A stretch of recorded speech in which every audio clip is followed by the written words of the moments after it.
নমস্কার বন্ধুরা, আপনারা দেখছেন ভারত রেশন। আপনাদের সঙ্গে রয়েছি আমি অমিত। বন্ধুরা দেখুন, একদিকে বাংলাদেশে নির্মমভাবে হিন্দুদের উপর অত্যাচার চালানো হচ্ছে, তারপর তাকে গাছের ডালে টাঙিয়ে জীবন্ত পুড়িয়ে মারা হচ্ছে। এটা বাংলাদেশে, এটা অলিগলিতে ঘটছে।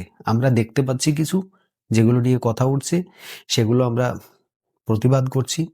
আর এই প্রতিবাদের জন্য আমাদের কলকাতায়, ভারতে, যেটাকে আমরা হিন্দুস্থান বলেছি, সারা পৃথিবী হিন্দুস্তান বলেছিলেন। আর সেই হিন্দুস্তানে আমরা এই নির্মম যে ঘটনা, এই ঘটনার প্রতিবাদ করতে গিয়ে আমাদের ভারতে পুলিশের হাতে মার খেতে হয় আমাদের হিন্দুদেরকে। অন্য কোনো সম্প্রদায় মার খাবে না। আজকে যদি এই ঘটনায়, একই ঘটনা যদি কলকাতাতে কোনো মুসলিম সম্প্রদায় র্যালি করত বা বিক্ষোভ মিছিল করত, তাহলে সেই জায়গায় একটা লাঠির বাড়িও পড়তো না। কিন্তু আমাদের হিন্দুদের কি হলো দেখলেন তো আপনারা। এটা হয় হিপোক্রেসি, বলে না যে আমাদের ভারতের মধ্যে যে আমরা বিবিধ ধর্ম, বিবিধ ভাষা নিয়ে আমরা খুব গর্ব করি, তো এই গর্বের পরিণতি এটা।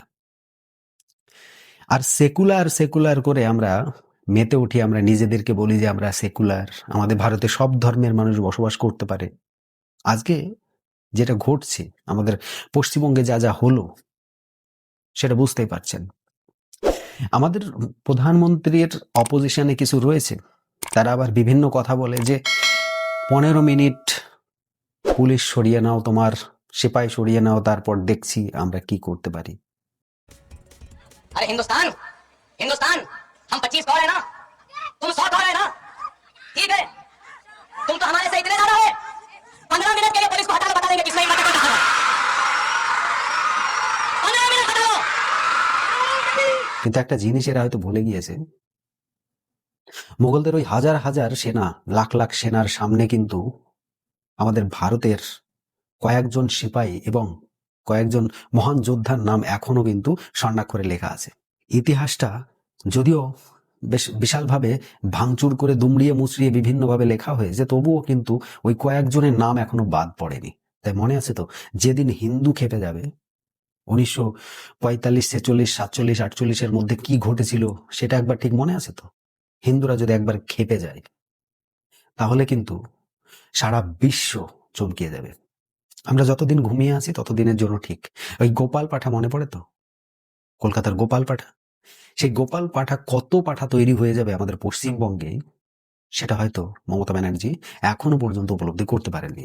যাই হোক, যে ঘটনাগুলো ঘটছে সেটা আমাদের মুখ্যমন্ত্রী মনে রাখা উচিত। আগামী দিনে যেটা ঘটবে সেটাও সহ্য করতে পারলে যথেষ্ট। আজকে বাংলাদেশে যেভাবে নির্মমভাবে হত্যা হলো, তার উপরে একটা সিম্পল বাক্য আমাদের মুখ্যমন্ত্রীর মুখ থেকে বেরিয়ে আসেনি। শুধুমাত্র মুখ্যমন্ত্রী বলবো না, আমাদের টিএমসির যে কোনো একজন ব্যক্তি একটা দুঃখ প্রকাশও করেনি। এই ধরনের ঘটনা সারা পৃথিবীর মধ্যে সমস্ত মানুষ দেখেছে, আর তারা বিভিন্নভাবে এর প্রতিবাদ করেছে। যুক্তরাজ্য থেকে শুরু করে আমেরিকা, ইউনাইটেড নেশন, আরো বিভিন্ন দেশ এর প্রতিবাদ করেছে, এমনকি রাশিয়া পর্যন্ত প্রতিবাদ করেছে। অথচ আমাদের ভারতবর্ষ, আমাদের পশ্চিমবঙ্গ, আর এই পশ্চিমবঙ্গের একজন মহান মুখ্যমন্ত্রী রয়েছেন মাননীয়া মমতা ব্যানার্জি, সেই মমতা ব্যানার্জির মুখ থেকে একটা সিম্পল বাক্য পর্যন্ত বেরিয়ে আসেনি। আমরা অবাক। তিনি যে এই পশ্চিমবঙ্গকে সেকুলার ভাবে তৈরি করছেন, এই যে হুমায়ুন কবির বাবরি মসজিদ তৈরি করবে বলে তাকে বরখাস্ত করা হলো দল থেকে, তাহলে কি এগুলো শুধুমাত্র লোক দেখানো মানুষকে, যে হ্যাঁ ও সাম্প্রদায়িক বলে ওকে দল থেকে বের করে দেওয়া হলো? তাহলে এখন যেটা ঘটছে, এই যে হিন্দুদের উপরে পশ্চিমবঙ্গেই কলকাতার বুকে লাঠি চার্জ করা হলো, রক্তাক্ত মানুষ, তাদের দোষ কি ছিল? তাদের হাতে লাঠি ছিল? তাদের হাতে হেসো, কাঁচি, দা, কোদাল, বন্দুক, গুলি, বোমা কোনো কিছু ছিল? ছিল না। অথচ যেটা হয় আর কি, আপনি যখন কোথাও গিয়ে বোমা ফেলবেন, হাজার হাজার মানুষকে মেরে ফেলবেন, তাহলে আপনি হিরো হয়ে যাবেন। এই সমস্ত রাজনৈতিক পার্টির হিরো মাথায় তুলে রাখবে আপনাকে। আর আপনি যখন হাতে কোনো অস্ত্র না নিয়ে কোথাও গিয়ে প্রোটেস্ট করবেন, তাহলে আপনি ভুল করছেন। দেখুন, আমাদের পশ্চিমবঙ্গে এই মমতা ব্যানার্জির বিপক্ষে কথা বলে বহু মানুষ তার কেরিয়ার নষ্ট করে ফেলেছে, এবং অনেক মানুষ এখনো নষ্ট করা কেরিয়ারের পরেও তারা কিন্তু কঠিনভাবে দাঁড়িয়ে রয়েছে। দেখুন, আমরাও থাকতে পারলাম না।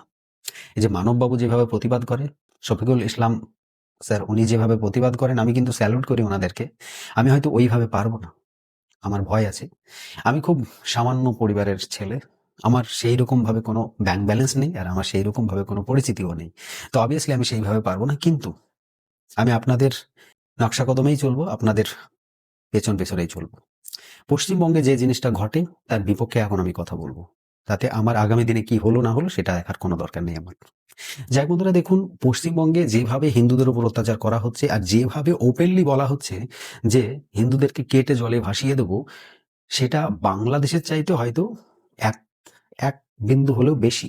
আমরা বাংলাদেশের চাইতে কোনো জায়গায় কম নেই, আমাদের পশ্চিমবঙ্গে আমরা কোথাও কম নেই। আপনি মুর্শিদাবাদে যাবেন, সামান্য মুর্শিদাবাদ মালদার ওই সাইডটাই যাবেন, তাহলে দেখতে পাবেন যে কি পরিস্থিতি রয়েছে। ওরা সকাল বিকাল উঠতে বসতে সকলেই কিন্তু একটাই কথা বলে যে তোদের এই যে কতগুলো হিন্দু রয়েছে না, এদেরকে তো যখন তখন শার্ট করে দিতে পারি আমরা। ওপেনলি বলছে। মাঠে এক জায়গায় কাজ করছে, খেতে এক জায়গায় কাজ করছে, খেলা করতে গিয়ে কোথাও বসে আছে, গল্প করছে, তাদের মধ্যে এই কথাটা হঠাৎ হঠাৎ করে বলে দিল যে যদি দাঙ্গা বাঁধে তাহলে তোদের এই যে মুর্শিদাবাদে যে কটা হিন্দু রয়েছে তাদেরকে কয়েক মিনিটের মধ্যে সাবার করে দেবো। ভাবতে পেরেছেন কথাটা কোন জায়গায় গিয়ে বলছে তারা? এ তো ওপেনলি, এদের তো ওদের ধর্মগ্রন্থই তো শেখায় এটা, জেহাদ জেহাদ জেহাদ। কোরআনের মধ্যে কি লেখা রয়েছে আমরা তো পড়িনি, তবে যারা পড়ে তারাই তো বলে কোরআনের মধ্যে কি লেখা রয়েছে। আপনাকে এরকম অনেক লিঙ্ক আমি দিয়ে দিতে পারি, আপনারা হয়তো ইউটিউবে গেলে হাজারো লিঙ্ক পেয়ে যাবেন। সম্পূর্ণ ওই যে আয়াত ফায়াত কি আছে ওদের, ওইগুলো দিয়ে ওরা বলে দেয় যে এই আয়াতে এত নাম্বারে এই ঘটনায় এই কথা বলেছে। তো দেখুন ওদের ধর্মগ্রন্থ যখন এইসবগুলো শেখাচ্ছে তো অবভিয়াসলি ওরা সেটাই তৈরি হবে। আর আমরা প্রথম থেকে কি শিখি যে বসুদেব কুটুম্বকম, স্বাভাবিক। আমার কমেন্ট করেছিল আমার ভিডিওর মধ্যে একজন যে আমরা প্রথম থেকে আমাদের ছেলেপেলেকে বসুদেব কুটুম্বকম শেখাচ্ছি, মানে সমগ্র বিশ্ব তোমার কুটুম্ব, তোমার আত্মীয়, তাই তুমি কারোর সঙ্গে খারাপ ব্যবহার করবে না, এটা আমাদের ধর্মগ্রন্থ শেখাচ্ছে। তো স্বাভাবিক ব্যাপার, ওদের মেন্টালিটি প্রথম থেকে কি হচ্ছে সেটা দেখছেন, আর আমাদের মেন্টালিটি কি হচ্ছে সেটা দেখবেন। প্রত্যেকটা মাদ্রাসাতে গিয়ে গিয়ে চুলচেরা বিশ্লেষণ করে দেখার দরকার যে ওদের মাদ্রাসা থেকে চুলচেরা ভাবে ওদের রিসার্চ করার দরকার যে ওদের মাদ্রাসায় কি পড়ানো হচ্ছে। প্রত্যেকটা বাচ্চাদেরকে জিজ্ঞেস করার দরকার কি পড়ানো হচ্ছে। প্রথম থেকে দেখবেন ওদেরকে তৈরি করা হচ্ছে এই জেহাদি মেন্টালিটি নিয়ে। যদি বিশ্বাস না হয় কোনো মাদ্রাসায় গিয়ে চেক করে দেখে আসতে পারেন।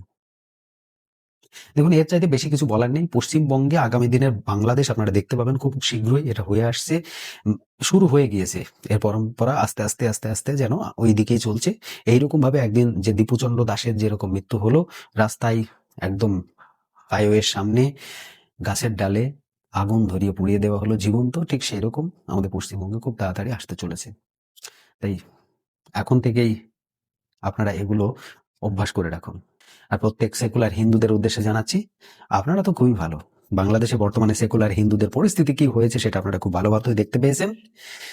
আগামী দিনে আমি কয়েকজন বাংলাদেশের সেকুলার যে হিন্দু ছিল তারা কি বলছিল আর এখন তারা কি বলছে সেই নিয়ে একটা প্রতিবেদন করবো, অবশ্যই সেটা একবার দেখে আসবেন। আর দেখুন আমার প্রতিবেদন আপনারা দেখেন, আমি যেহেতু একটু একটু হিন্দু মতাদর্শে কথা বলছি এখন, যে কারণে আমার প্রতিবেদন কিন্তু কেউ আর দেখে আর সেরকম ভাবে শেয়ার করে না, কমেন্ট করে না। সকল হিন্দু ভাইদের উদ্দেশ্যে আমার একটা নিবেদন থাকবে, আপনারা আমার ভিডিওটা দেখলে প্লিজ একটু লাইক করে দেবেন, কমেন্ট করে শেয়ার করে দেবেন আপনার আরো পরিচিত যে সমস্ত হিন্দু ভাই রয়েছে তাদেরকে, কারণ আমাদেরকে অ্যাওয়ারনেস আনতে হবে নিজেদের মধ্যে থেকে। কেউ কোনো সরকার আমাদেরকে কাছে টেনে নেবে না, সবাই কিন্তু লাথি মেরে দূরেই সরিয়ে দেবে। তাই আমরা আমাদেরকেই সাপোর্ট করব। আপনাদের সাপোর্ট আমাকে অনেক বেশি মোটিভেট করবে নতুন নতুন টপিক নিয়ে ভিডিও বানানোর। আজকের মতো এই প্রতিবেদন এখানে সমাপ্ত করব। সকলে ভালো থাকবেন, সুস্থ থাকবেন, ধন্যবাদ।